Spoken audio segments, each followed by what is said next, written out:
Good evening. Welcome to the Napoleon Memoirs. This is where we obsess about Napoleon in innovative ways because we can't just obsess the same old ways. Okay. I am becoming more and more convinced that beloved entertainer Elvis Costello is actually Napoleon. I'm sure of it. And I think I can prove it. Hmm. And why do I care? I really think that I used to be his stepdaughter, Hortense. And I have been telling this story for many, many, many years that I do remember being Hortense de Beauharnais Bonaparte. I remember this story from her perspective. And how can I prove that I was Hortense de Beauharnais Bonaparte? Hmm. Well, I'm really interested in this stuff, aren't I? That's a little bit of a tip off that I'm trying to find out something about my own past. And I think this is my destiny, and I'm here to do this. Why do I think Napoleon and Hortense were twin flames? What is a twin flame? The twin flames, supposedly, people were split at the soul level at some point in the past. I don't know if everybody's a twin flame. I really don't know how it works, but but I've always been looking for this person, and I have looked and looked and looked, and I couldn't find this person. But I did hit on other people that were similar to him, and it's you're always looking for this person, and you can't find them, and it never goes away. And it's a spiritual relationship, so you can't escape it. And I'm a very unusual person. Anyway, so I've been telling this story for years why I believe Napoleon and his stepdaughter Hortense were twin flames, which means that they would be madly in love with each other all the time, no matter what the situation. They're just going to be in love with each other, whatever happens. And how do I know Napoleon was madly in love with his stepdaughter? Well, he marries her mother, Josephine, obviously, in when he's in his 20s, and he's madly in love with her at first, and he kind of snaps out of it. And I think it was a spell. I really do. Just from how in love he was with her. But Napoleon kind of falls in love very easily. And then it doesn't last. And he always ends up like sadder than before. And he was very excited to marry this woman, Josephine. She was 6 years older than him. She had two children. He could see that she actually was a very good mother. She did really love her children. That is true. And that really attracted him to her. And I do believe there was a spell. I believe that because Josephine, if you know Napoleon and who Josephine was, this isn't really even a person that Napoleon would like that much. She's very materialistic. She's an intriguer. She's manipulative. She is promiscuous. It's This is not really what Napoleon likes. Napoleon likes he likes honesty and innocence and goodness. And Josephine was good, but she was very corrupted. And if you know Napoleon, he wants like this pure heroic kind of person. And he very much found that in his stepdaughter. And she was a brilliant musician, and Napoleon loved music so much. Um, so there's a lot of the attraction there. And Hortense would put on plays for him. She would perform for him, and he loved it. He loved it. And he would do his commentaries at the end, and he was much more to his stepdaughter. Another reason you can look at the letters, and I have put them up online. So you can see how he wrote to Josephine and how he wrote to his stepdaughter Hortense. His stepdaughter Hortense, he says, "I love you forever. You'll never know how much I love you." It's all over his letters to his stepdaughter. To his wife, he's saying, Josephine, you're not that smart." And then he explains all the flaws in her logic. It's a different relationship, but Hortense would never have cheated on her mother, basically. She would never have had an affair with her mother's husband. There's no way she would have done that, but she was madly in love with him. So, because Napoleon couldn't tolerate the idea of Hortense ever leaving him, he married Hortense to his very handsome brother, Louis. This was so he could never let her go. And he knew he was going to divorce Josephine. But by putting his stepdaughter into his own family, she would never be able to escape him. Okay, just to show you how Napoleon works with her. Okay, fine. So she marries Louis. They have children. So Napoleon's now having his children through his stepdaughter. His wife cannot have children. He's now finagled a situation where he's almost having children with her. And he's treating her children as if they are his own children. So they're almost like having a family together.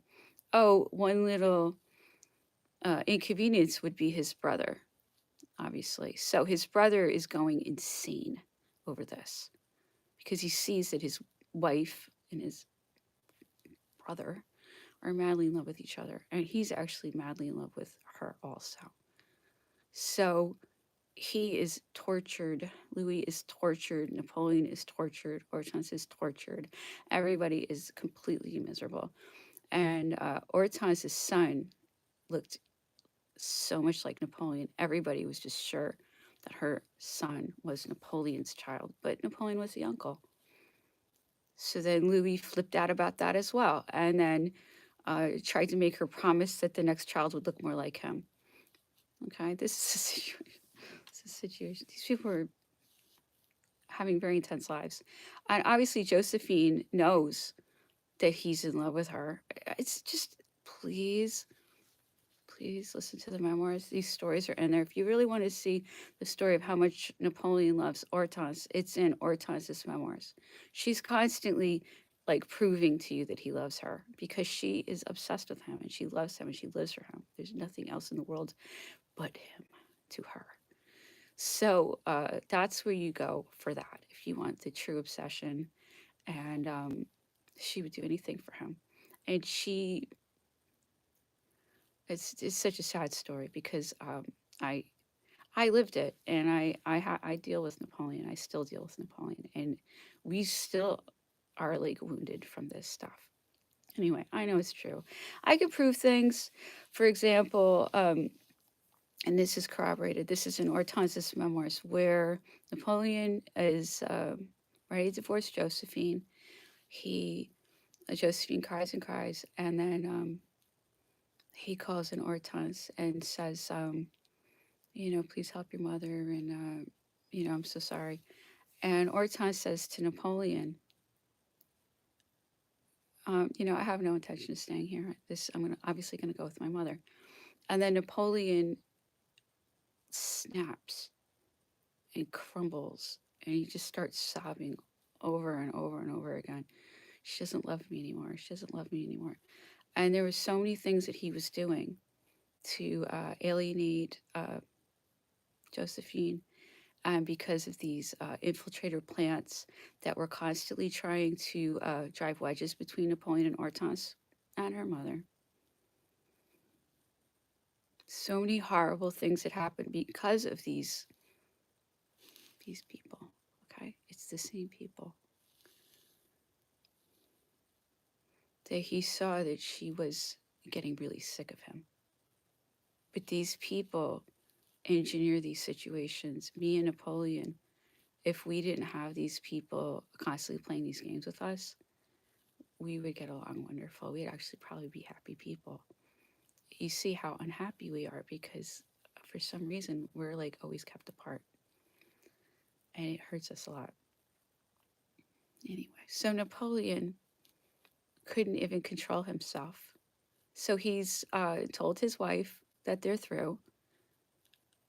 His stepdaughter says, well, obviously I'm going to be going as well. And he loses it. Napoleon does not lose it. He's Mr.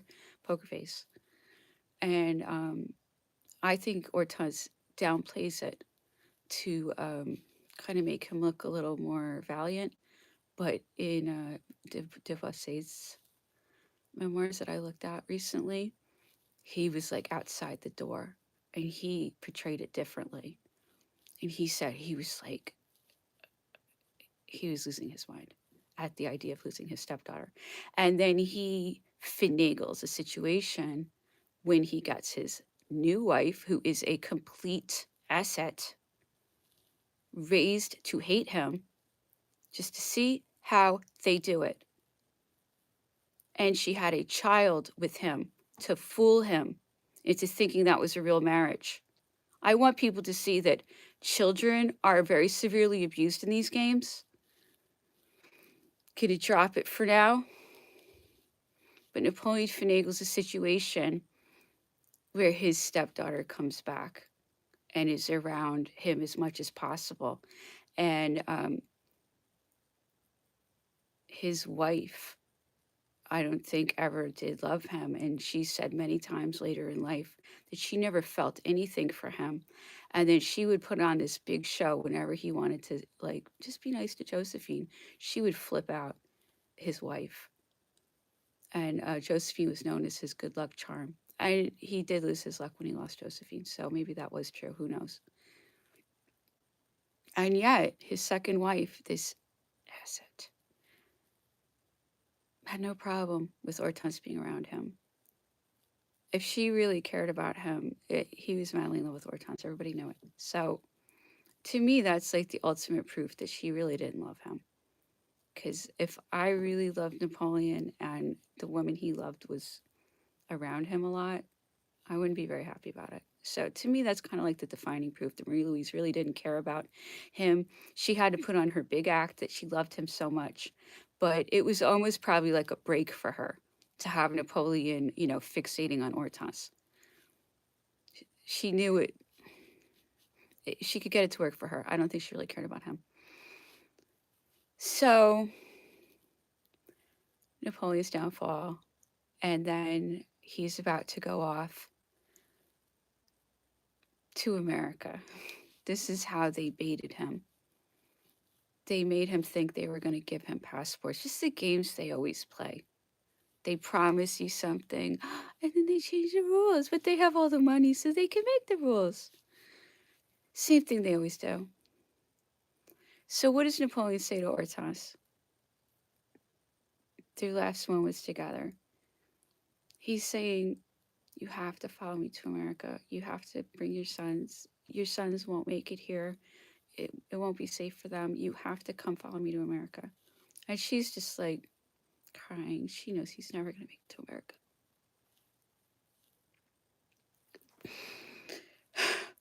Anyway, so next thing he's caught, like we all are. He's caught by them in their web. And they acted like he was a monarch. They acted like they were going to treat him well. Trickery. English government. People behind the English government do not know how to tell the truth.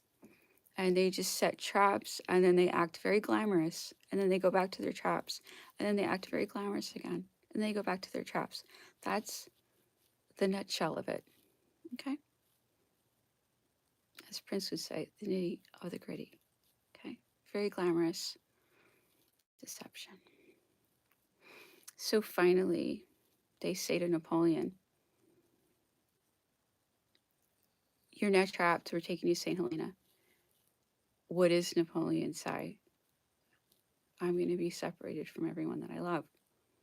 And then he is very seriously about to kill himself. This is in Las Casas.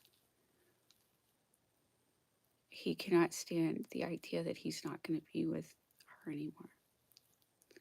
And he was obviously trying to get them back together somehow. It's just it's so important. And anyway, I can make my case all day. But the way Napoleon dealt with this horrible longing for his stepdaughter, that he never did cross that line. It was his sister-in-law as the mother of his heirs.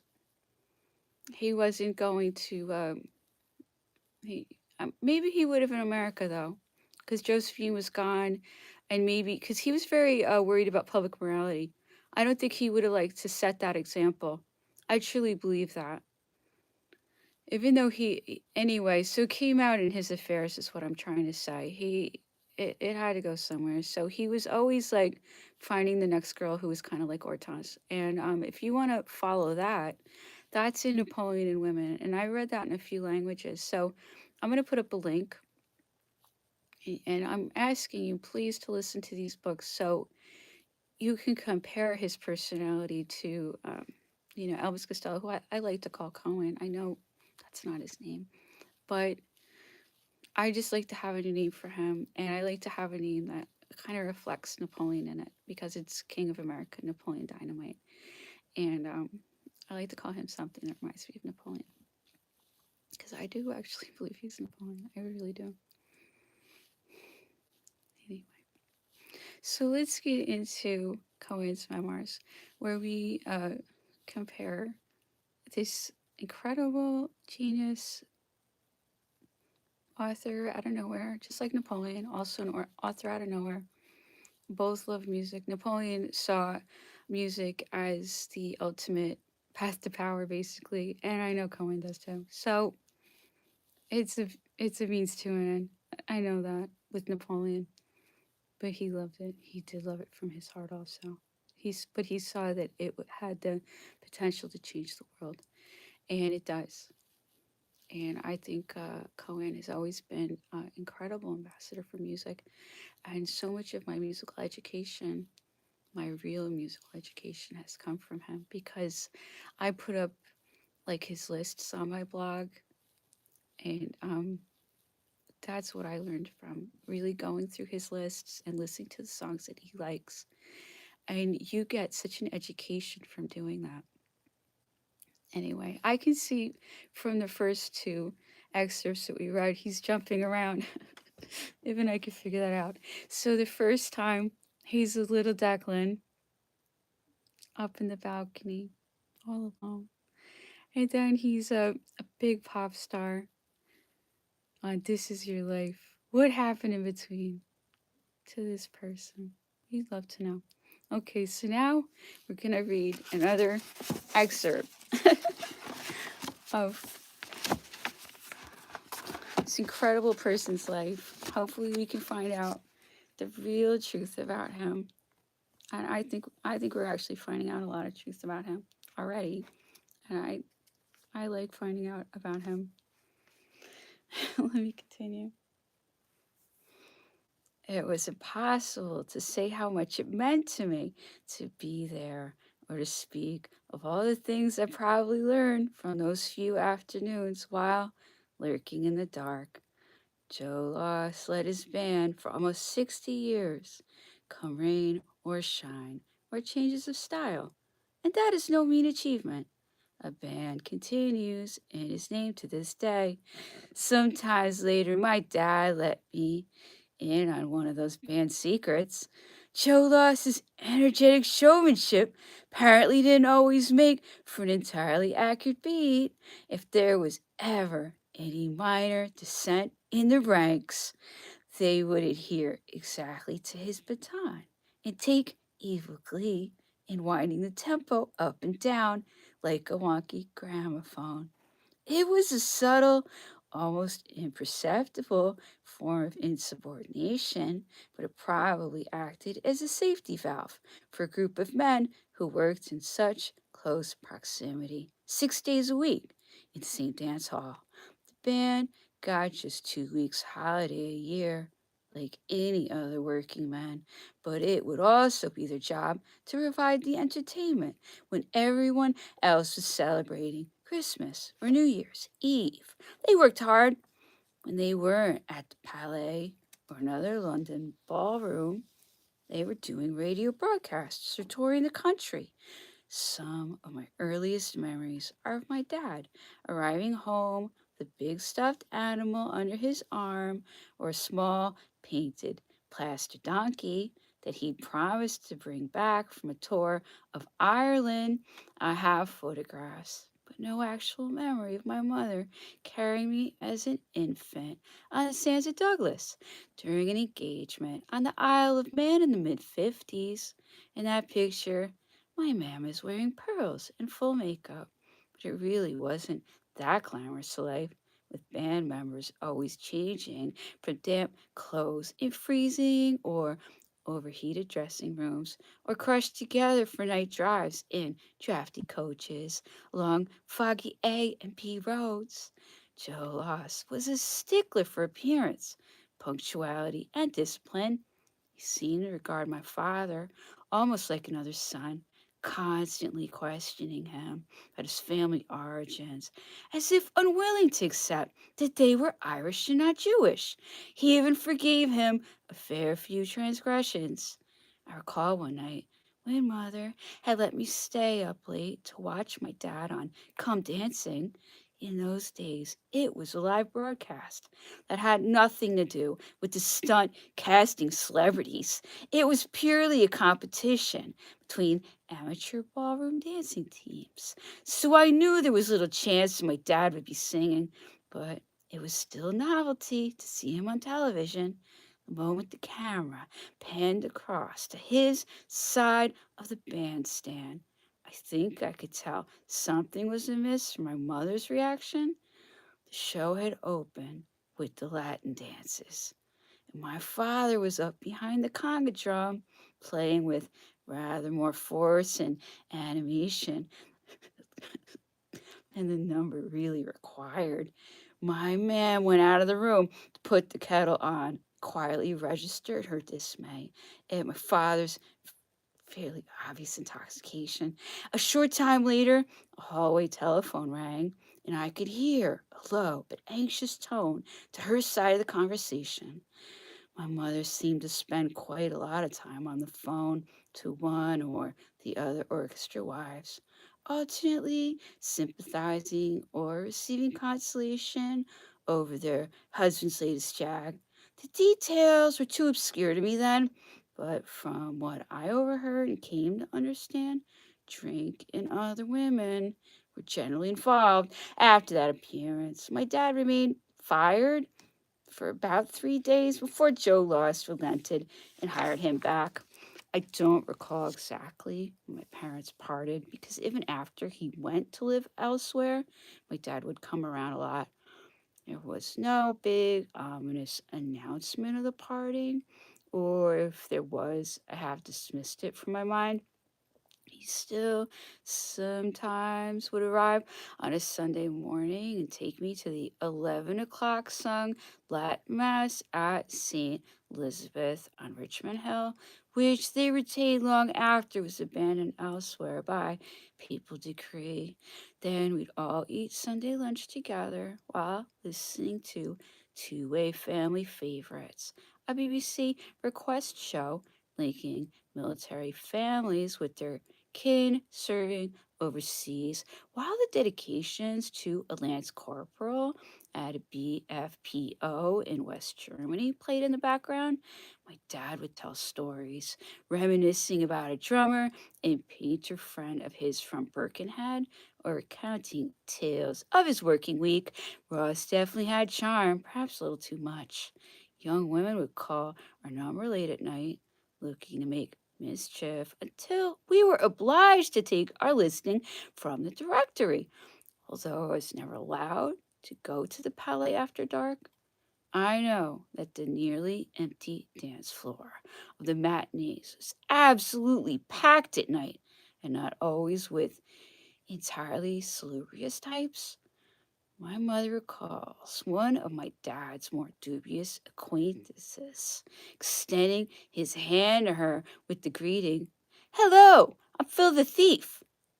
And this was only a few convenient steps away from Hammersmith Police Station. Funny. Anyway, poem is very funny, just so you know. Sentimental and funny. Talks about his past all the time. Anyway, it's him. We'll just continue to prove it. I don't know, even know what else I can tell you, but thank you for listening. I appreciate it so much. Have a good evening.